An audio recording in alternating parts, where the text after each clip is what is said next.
Nagbabalik ang PTV Sports. At para naman sa ating sports banter, makakasama natin ngayon live via Zoom si Marco Angelo Ortiz, ang standing president ng Philippine Floorball Association. Magandang umaga po, Sir Marco. Good morning, sir. Hi, good morning sa inyo dyan, sa PTV at syempre dun sa mga nanonood at nakikinig sa atin ngayon. Ayan. Sir Marco, una sa lahat, congratulations po dahil po sa ongoing tournament po ng Philippine Floorball Team. Ito po yung, kumbaga, best finish po ng ating Philippine Floorball Team pagdating po sa World Cup. Your reaction po to this? Well, syempre very, very excited naman tayo lahat and also yung community natin. And of course, the board of the Philippine Floorball Clubs Association, it did not come as a surprise kasi pinaghandaan naman natin ito eh.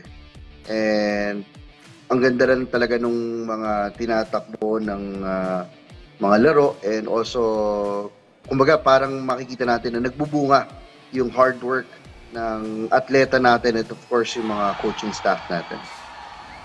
Opo, Sir Marco, ano ba yung naging paghahanda natin para po dito sa World Championship? Kasi dito, ginanap po yung Asia-Oceania qualifiers sa Pilipinas. Yes, na-cover natin yan. Yes, so actually, nung Mayo nga, tingin namin noon, hinog na. So kumbaga, it was the right time to really host the competition and kaya na mag-qualify. Actually, we did not, well, syempre, the win was an extra. Of course, it's a game, so there's winners, there's losers, but we felt like it was time for us kasi ang ganda na nung tinatakbo eh. Simula pa lang nung SEA Games 2023, talagang nakitaan na natin na it's about time na mapakita natin yung sport and at the same time, talagang makikita na kaya natin mag-excel dito. So, ang galing.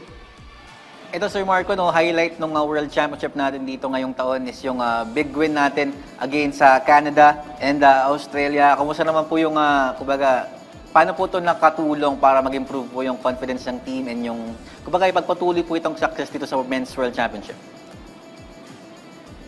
Yeah, sa groupings natin, ang ganda kasi ng groupings natin kasi nakita na natin yung Canada and Australia before, lalo nung qualifiers, nakasama na natin yung Australia and we beat them also in the qualifiers. So, we did not really expect to beat them but we knew for a fact na kaya natin silang taluhin. Doon pa lang, makikitaan na natin na malayo yung aabutin nung grouping natin. Opo, Sir Marco, ngayon naman, of course, na-qualify din po tayo sa World Games 2025. Is it our first time ba na mapabilang po sa ganito pong international tournament? Yes, actually it's the first time. Sayang lang nung the last time, we went against Thailand and talagang nail-biter down to the last shot, no? Talagang penalty shootout pa. No? The game ended in a tie and then nagkaroon ng penalty shootout. We were leading almost a majority of the time. Kaya lang nung last few minutes, naskoran tayo and then naagaw pa nga sa atin. But this time around, we made sure na talagang makukuha natin yung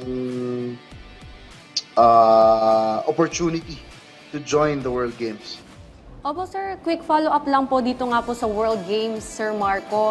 Kasi nga ito nga po yung first time natin na mga qualify. Paano naman po natin ito paghahandaan? Syempre, ganun pa rin. Hindi naman dito nagtatapos sa World Championships yung preparations eh. So, the team will continue to prepare and also, syempre, yung mga coaches natin lagi namang nakahanda and sasamahan yung team natin along the way. But the players have to go back to their own clubs. No? Floorball kasi is a club-based sport. So they have to go back to their own clubs and then we have to convene from time to time para hindi mawala yung gelling ng team natin. So, yun. So, ganun ng preparations natin talaga. Ito, Sir Marco, balik naman tayo dun sa World Championship. No? Kumustahin ko lang po yung ating men's team. dahil recently natalo po sila against Laos. So natanggal na po tayo sa playoffs and will be in the placing match na lang po. And I think we will be facing Denmark for the 9 to 12 place matches. Kumusta naman po ang moral po ng team entering po itong match against Denmark for displacement matches po? Actually, natalo tayo sa Latvia. And then, kahapon, I forgot the team na nakalaban kahapon. Medyo natalo din tayo kahapon against another team, no, na European eh. So, dun tayo medyo nahihirapan pa sa European teams. But, coming into the game today, for the 11th and 12th place in the world na to, talagang ang preparations dito is mindset eh. We have to always think that every game is different from the last. So mamaya sa game ng team natin, kailangan na hindi na nila isipin yung mga nangyari na, kahit yung mga panalo, kahit yung talo. They have to treat this differently. Also talagang iba rin naman itong kalaban natin for tonight, no? May I remind you that we're going against the top of the world. Nando na tayo sa level na yon. So talagang hindi na to yung masasabi natin na madaling paghandaan, no? Napakahirap paghandaan and nakatingin na lahat sa atin eh, kasi we made history already with the best finish that we've ever had in the World Championships. And then also qualifying for the first time in the World Games. So all eyes are on us. Expected na doon sa mga kalaban natin na manalo sila at mag-place sila ng mataas sa World Championships. Pero sa atin kasi this is unfamiliar territory. So talagang tayo ang pinapanood dito. Ito Sir Marco, follow-up ko lang, no? Nabanggit mo na, kumbaga, European teams, kumbaga di pa tayo masyadong familiar dahil di naman natin sila laging nakakalaban dahil nasa, for Southeast Asia, sila yung mga nakakalaban natin sa ating region. Pero po, tingin niyo po Sir Marco, ano po yung need gawin ng Philippine team, kumbaga, para mas lalong ma-expose to these European teams and kumbaga, makabunin tayo ng strategy kung paano sila talunin sa mga sunod na pag-aarap sa mga next games po natin? I think the best thing to do is really gather all the experiences that we've had from the past games. Talagang it's not going to be easy, no? It's not parang sabihin ko ganun lang, pero really yung experiences talaga doon talaga magma-matter eh. How you deal with the situations, how fast the game really is. So talagang doon talaga, no? We have to take into account yung mga possibilities and also at the same time yung mga kung gaano kagaling itong teams na to, and then paghahandaan talaga. We do video reviews of their games and then doon pa lang makikita natin how they play. Kaya lang talaga this is very very high level of floorball. So napakahirap kasi they easily adjust to situations. So we have to be like them. So kahit anumang situation, dapat we have to stay on top of the game, no? So kahit lumamang sila ng isa, dalawa, hindi pwedeng tingnan natin na kailangan naghahabol tayo. We have to look at it in a manner na talagang maiintindihan and mas magiging accommodating sa atin. So we have to stay focused. Syempre, yan ang pinaka-importante. And also, kailangan makinig din tayo and trust the process. Andyan yung mga coaches natin para tulungan tayo sa mga preparations and sa mga games na lalaroin.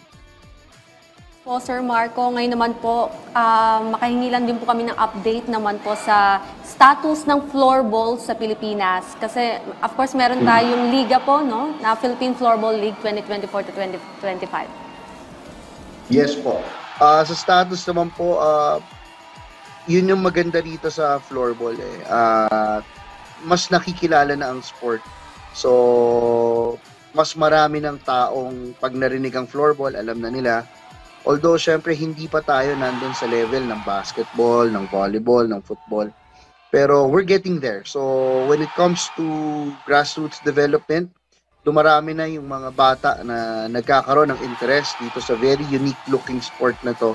And then also, syempre, tinatry din naman ng association through the efforts of the board of trustees of the association. Tinatry natin ipasok doon sa local events, so sa local scene talaga. Lalo sa mga palarong pambansa, Batang Pinoy. Yan yung mga target natin kasi with that, mas mapapalawak natin yung spread ng floorball. Now, also doon sa fact na gaano ba kadali laruin ng floorball, nagkaroon ng recent development sa floorball. So instead of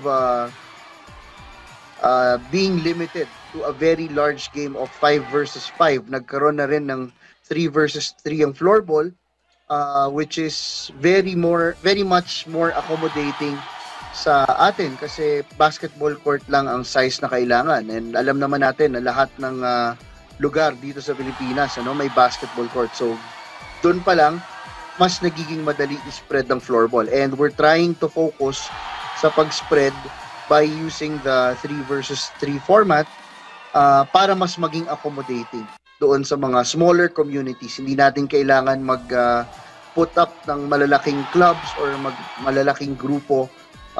Doon pa lang sa 3v3 or sa 3 versus 3, malaking bagay na makasama siya doon sa mga programa sa mga smaller communities. Ayan, ito naman. So Marco, huli na lang mula sa amin, minsay na lang sa ating Philippine Floorball team, of course, sa ating mga Pilipino na patuloy suportahan itong floorball para mas sumikat pa dito sa Pilipinas. Unahin ko siguro dun sa mga communities. Maraming salamat sa suporta, and ang masasabi ko lang is sana we keep our open minds para dun sa mga bagong sports, and also syempre dun sa mga bata. Patry natin ang ipatry. Hindi lang naman floorball ang sport na maganda. Marami naman at lahat naman ng sport magaganda in their own way. No? So patry po natin ang ipatry sa mga bata na mag-sport at also maging active para magkaroon tayo ng healthier lifestyle. And doon naman sa Philippine floorball teams natin, thank you very much for all your hard work, and we understand how difficult it is to be in your situation. So no pressure, guys, no pressure, and we're with you along the way. We're here lang at your backs, full support, and congratulations syempre to the coaches and to the whole team. Yan, thank you again very much, Sir Marco Angelo Ortiz, the Standing President of Philippine Floorball Association. Thank you, so much, sir. sir. Thank you po. So, maraming salamat po sa inyo, at syempre invite din namin kayo na manood or sumali na rin, makapag-try ng floorball. Nandito lang naman tayo sa Quezon City at saka sa Alabang. Bigyan mo kami ng stick. Sige po, sir. Maraming salamat, sir.